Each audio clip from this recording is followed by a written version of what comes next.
चंद्रशेखर बावनकुले ने कई मुद्दों पर अपनी बात रखी है, चाहे वो राज्य की योजनाएं हो, राज ठाकरे की भूमिका हो, शिक्षा मंत्री से जुड़े सवाल हो या फिर डिपो की व्यवस्था। इन सभी मुद्दों पर उन्होंने अपनी बात रखी। खोटाडे आहेत, आता मला असं वाटतं त्यांची पायाखालची वाळू घसरली आहे। उद्धव ठाकरेचा जी पार्टी आहे ती आता डिमॉरलाइज आहे। त्यांची इतकी वाईट परिस्थिती आहे की बाळासाहेबांचा आवाज त्यांना एआयच्या माध्यमातून लोकांना ऐकावा लागवा लागतो आहे। इतकी वाईट परिस्थिती निर्माण झाली आहे। कशाला आम्ही अशा धमक्या देऊ? आम्हाला आमचं राज्य सरकार पुढे नेण्याकरता विकासाकरताच तर वेळ पुरत नाही आहे।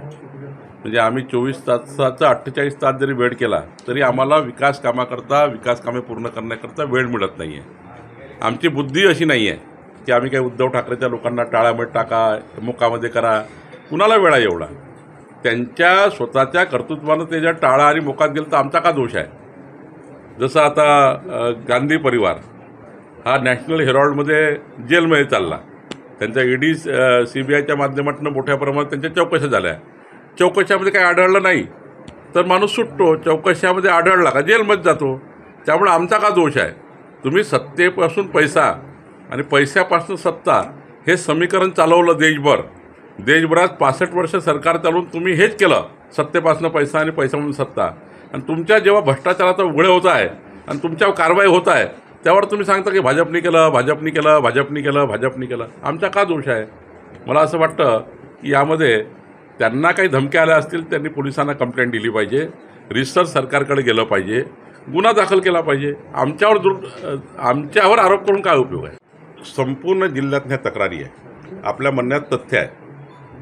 आता मी काल नोटीस इश्यू केली आहे राज्यातल्या प्रत्येक डेपोला, 57 डेपो आहे राज्यामध्ये। त्यांना नोटीस इश्यू केली आहे की डेपो चालवण्याची कार्यपद्धती आहे, त्या कार्यपद्धतीमध्ये जे लोक डेपो चालवत नाही त्यांचा प्रत्येकाचा वेगवेगळा रिपोर्ट तयार करून शासनाकडे विभागीय आयुक्तांनी पुढच्या 3 दिवसात पाठवायचा।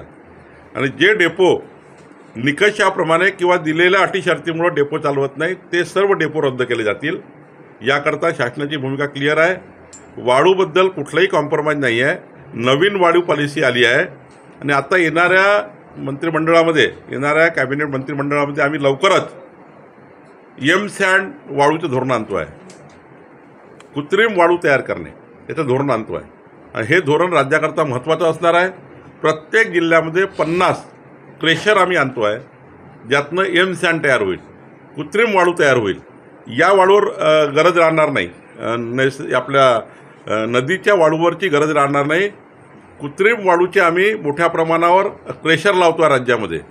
आणि त्यामुळं जे बदमाशी, आता तुमचं म्हणणं खरं आहे, ती बदमाशी जी डेपोवर होते आहे ती बदमाशी आता आम्ही पुढच्या 8 दिवसामध्ये संपूर्ण डेपोचा रिपोर्ट मागवू।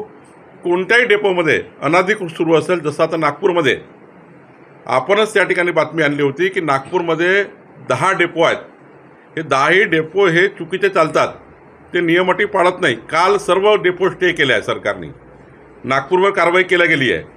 कालपासून नागपूरचे सर्व डेपो बंद झाले आहेत आणि 7 दिवसाच्या आत जे डेपो अटीनुसार काम करतील त्यांना आम्ही सुरू करू, नाही तर सर्व डेपो हे रद्द केले जातील। नॅशनल एज्युकेशन पॉलिसीमध्ये हिंदी भाषेचा समावेश आहे, कारण ती नॅशनल एज्युकेशन पॉलिसी आहे। आता आपण सर्वांना माहिती आहे की मराठी भाषा आपली महाराष्ट्राची ही अस्मितेची भाषा आहे। मराठी भाषेत प्रत्येक व्यक्ती बोललाच पाहिजे, मराठी भाषा प्रत्येक व्यक्तीला आली पाहिजे, 14 कोटी जनतेला आली पाहिजे।